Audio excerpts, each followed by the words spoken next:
welcome to another episode of Friend Outdoors. On today's episode, team member Graig Brooks is in camp and he joins Walter and Mark for a week of spring gobbler hunting. As the guys check several hunting locations in search of a vocal gobbler, eventually our team finds themselves in a familiar area and the gobblers are gobbling. They get their blind set up, they get their decoys put out, and they begin to do some calling.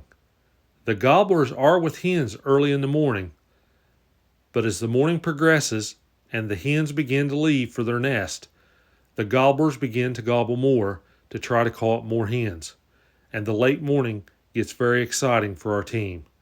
Here's what happens.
broken all the way off.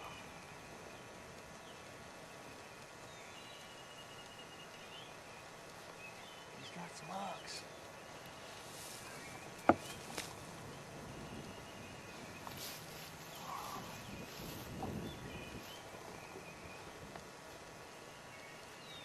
We spotted this turkey right over here on that hill.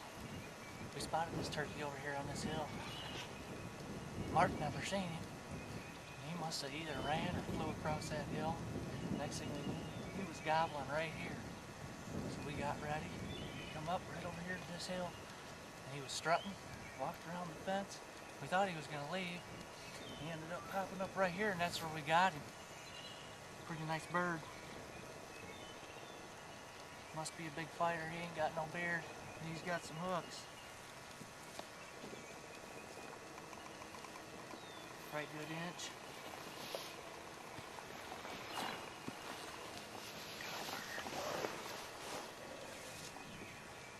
Jellyhead.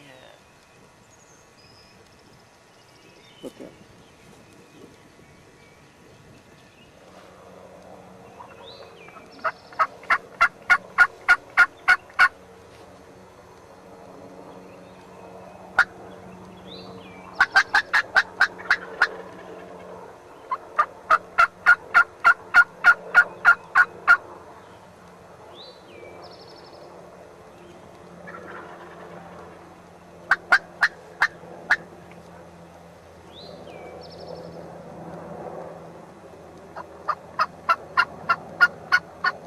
As we get done with Greg's recovery and we're standing there talking about the morning's hunt, we hear another bird gobble right down in the same hollow that this one come out of. So we quickly hurried back, jumped in the blind. Greg got behind the camera, Mark grabbed the shotgun, and we proceeded to try to call this bird into gun range.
I see him. He's coming right straight in front of us. Oh, there's two of them. That must be a head ball. He's heading toward that thing now. The one I see is. Where's another one? Yeah, I can see two of them.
We hope you enjoyed today's episode. Here's a quick recap of this hunt. On this particular hunt, my cousin Graig Brooks come in to join us to do a turkey hunt as he's from out of state. So we went into this area that we're familiar with. You all have seen several hunts happen at this spot already. Well, that's where we went. We went in there in the dark, we got the blind set up, we got some decoys set out. As daylight approached, we heard several birds gobbling off in the distance. And as normal with that time of year, the birds flew down and they got some hens. So it got pretty quiet there for a couple hours. Eventually I'd call every once in a while and I got a bird to answer. Well, Graig was looking out the window of the blind and he said he could see him. He was clear down the valley up the other side on the power line, but he said he was heading in our direction as I didn't see it. I was trying to get the camera turned and he said he's already in the woods and he's heading that way. So I continued to make some excited calling and he was answering. Once he decided to come, he was coming quick. Once he hit that bench below us, I got some footage of that. He come right up there. He worked his way right into the decoys. It was really great. I asked Graig, I said, you got a good shot at him? He said, yeah. I said, go ahead and take the shot. We captured on film. It was a great time. It was very exciting. So we go out to do the recovery. We get done filming the recovery. We're standing there chatting about what a great hunt it was and just the excitement, how much we enjoyed it. And we hear another bird gobbling down where this one had come from in the woods. So quickly we took Graig's bird, we hid it in the woods behind us. We got back into the blind, get set back up. Graig gets behind the camera. I pick up the shotgun and start to call him. Well, the bird starts answering me and he is hot and he is on the way. So as luck would have it, he comes down there, he hits that power line road. He's got a couple jakes with him. I thought he was going to come right up through that field to us and give us another great video. But he come to a certain point there and he started turning, making his way to our right. And he was right on the edge of, I believe I could have killed him, but I decided not to. You know, it was early in the turkey season there. We had plenty of time. You never know, maybe he was going to come closer, but eventually he went around us, went down through the timber. I think he found some other hens, but so we let him go there. But it was a great hunt. It was very exciting. Great morning. We hope you enjoyed that. If you did, please hit that thumbs up like button, subscribe to our channel. We really appreciate it. It helps us to grow a little bit. If you got any comments, leave them below. We'll try to answer them. We really appreciate your time and you watching and comment and all that. We really do appreciate it. And we've got several shorts on our channel under the shorts tab. Check that out. A lot of different animals. Most of these shorts are just 15 seconds. There's a few of them that's just a little longer. A lot of different animals. We want to shout out to our military personnel. Thank you for your service. Now for a preview of our next episode of Friend Outdoor Adventures.